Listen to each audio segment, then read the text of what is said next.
क्या आप लोगों को भी लगता है कि एक्सरसाइज और वर्कआउट सेम होते हैं? इन दोनों में कुछ भी कर लो, आखिर होती तो शरीर की मरम्मत ही है। तो आप अपनी लाइफ के बहुत बड़े धोखे में जी रहे हो। जी हाँ दोस्तों, आज की इस वीडियो में मैं आपको इसी के बारे में बताने वाला हूँ कि आखिर एक्सरसाइज और वर्कआउट किस तरीके से अलग होते हैं और ये आपके शरीर पर किस तरीके से इम्पैक्ट डालते हैं। इन दोनों में से आपके लिए वर्कआउट बेस्ट रहेगा या फिर एक्सरसाइज, यही सब आज की इस वीडियो में डिस्कस करेंगे। लेकिन उससे पहले अगर आप चैनल पर पहली बार आए हो तो सब्सक्राइब करके बेल नोटिफिकेशन ऑन कर लेना, क्योंकि इस चैनल पर मैं आपकी नॉलेज बढ़ाने की बेसिक से बेसिक चीजें अलग अंदाज में बताता हूँ।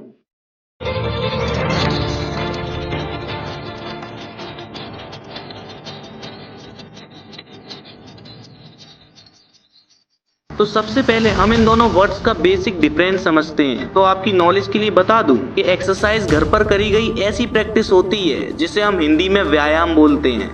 शाबाश बेटा। ये क्या था, चलो दोबारा बोलता हूँ। एक्सरसाइज घर पर की गई ऐसी प्रैक्टिस है जिसमें शरीर को किसी टूल की जरूरत नहीं पड़ती सिवाय एक चटाई के। मतलब अगर सिंपल लैंग्वेज में बोला जाए तो exercise does not depend to anything, तभी तो हम इसे घर पर ही करते हैं। वैसे वो आप पर डिपेंड करता है, आप चाहें तो घर पर भी कर सकते हैं या फिर अगर घर पर मन ना लगे तो कहीं जाकर हसीनाओं के बीच में भी कर सकते हैं। अब इस बात पर कुछ फालतू के लोग जो सेंस ऑफ ह्यूमर नहीं समझते वो उल्टा सीधा कमेंट जरूर करेंगे। खैर मुझे क्या फर्क पड़ता है, मेरे वीडियो का तो इम्प्रेशन बढ़ेगा। करो करो कमेंट करो। अब बात करते हैं वर्कआउट की। तो वर्कआउट घर पे की गई, सॉरी जिम में जाकर की गई।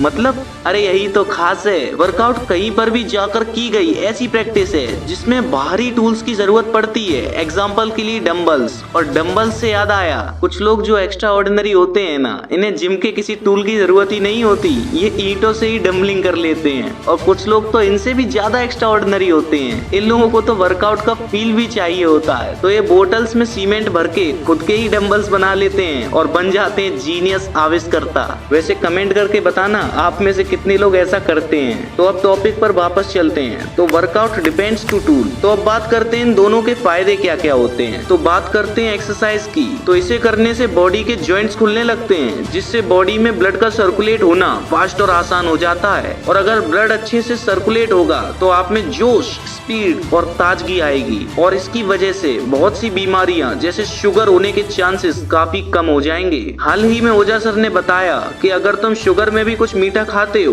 तो 5 किलोमीटर दौड़ जाओ, शुगर कुछ नहीं करेगी। बिल्कुल सही बात कही ओझा सर। तो अब बात करते हैं वर्कआउट की। तो ये शरीर की मसल्स को हार्ड बनाता है, इससे जॉइंट्स का कुछ लेना देना नहीं है। अब अगर मसल्स की बात करें तो इसके फायदे क्या क्या होते हैं। तो देखो, इससे क्या होता है कि हमारी मसल्स को भारी चीजें या कम्पीट करने की आदत लग जाती है। और आदत का मतलब हमें फिर हर समय कुछ ना कुछ भारी उठाने की खुजली होगी। और दूसरा फायदा, इससे हमारी बॉडी हार्ड होती है, तो कोई भी सामने वाला अगर आपको मारेगा तो आपको इतनी नहीं लगेगी जितना आपके उसे मारने पर उसको लगेगी। तीसरा फायदा, आपकी बॉडी का एक बढ़िया सा स्ट्रक्चर बनेगा। और 90% जिम वाले इसी वजह से जिम जाते हैं। और प्रोटीन लेने के बाद तो वाह भाई वाह। वैसे मैं प्रोटीन के खिलाफ हूँ, अगली वीडियो मेरी प्रोटीन के नुकसान के बारे में ही है। तो आई होप आपको मेरी बात समझ आई होगी। आपको ये बताना जरूरी था, नहीं तो बहुत से लोग ये समझते हैं कि एक्सरसाइज और वर्कआउट सेम होते हैं और इसकी वजह से कभी कभी प्रॉब्लम भी होती है। एक बार की बात है, बहुत पहले मैंने न्यूज़पेपर में पढ़ा था, एक बार एक लड़के को कोई बीमारी होती है तो डॉक्टर उसे एक्सरसाइज करने की सलाह देता है। तो वो घर में बताता है कि डॉक्टर ने उसे जिम जाने की बोला है और वो वर्कआउट स्टार्ट कर देता है। कुछ समय बाद उसकी हालत बहुत खराब हो जाती है और ये किसकी वजह से होता है? अधूरी जानकारी की वजह से। लेकिन मैं आपके साथ खड़ा हूँ आपको डीपली से डीपली थिंग्स समझाने के लिए, वो भी अलग अंदाज में। तो इसलिए सब्सक्राइब कर लेना, क्या पता हम आगे मिल भी पाए या नहीं। वीडियो पसंद आई हो तो लाइक कर देना। बात करेंगे आपसे अगली वीडियो में एक नए टॉपिक के साथ। तब तक के लिए गुड बाय और अपना ख्याल रखिए।